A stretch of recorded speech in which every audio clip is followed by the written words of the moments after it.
Bonjour et bienvenue sur Compétences avicoles. On a beaucoup parlé de pentade sur cette chaîne et quand il s'agit de la pentade de chair, on n'a pas forcément besoin de connaître la différence entre le mâle et la femelle. Elles sont là, elles sont élevées pendant 70 à 80 jours. Mais attention, lorsqu'on veut utiliser les pentades pour la reproduction, il est essentiel de savoir quelle est la pentade qui est un mâle et quelle est la pentade qui est une femelle. Vous savez bien pourquoi? C'est parce que dans un élevage, il y a ce qu'on appelle le sexe ratio. Le sexe ratio, c'est le nombre de mâles qu'on a besoin d'avoir pour un certain nombre de femelles. Chez la pentade, on veut avoir 5 femelles pour un mâle.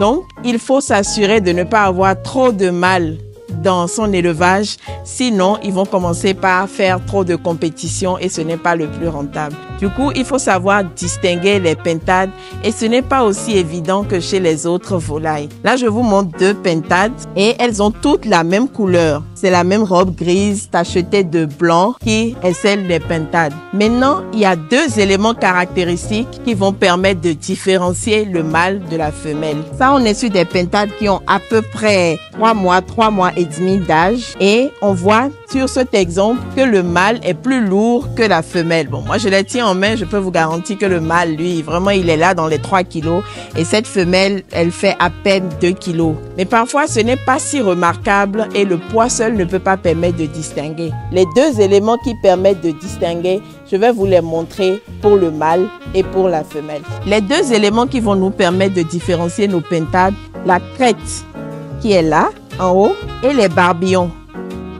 Et donc, les barbillons du mâle sont beaucoup plus développés que ceux de la femelle. Donc, le mâle va avoir des barbillons bien grands et la crête bien sortie par rapport à la femelle. Chez la pentade femelle, on va observer que la crête sera plus petite et ainsi que le barbillon, il sera plus raccourci. Donc, ces 2 éléments sont ceux qui nous permettent clairement de distinguer la pentade mâle de la pentade femelle. Et comme on l'a dit, lorsqu'on veut les mettre en reproduction, il faut s'assurer que dans son élevage, on a 5 femelles pour un mâle. C'est ça qui permet de ne pas être juste en train de nourrir et d'engraisser les mâles et d'avoir plus de femelles pour avoir les œufs. En sachant qu'une seule pentade, elle est capable de vous pondre plus d'une centaine d'œufs chaque année. Donc, continuez de nous suivre sur Compétences avicoles. Moi, je suis Nadia Aki-Odovonou et avec des vidéos courtes et digestes, on apprend ensemble ici à mieux élever et avoir de bonnes techniques d'élevage. À très bientôt!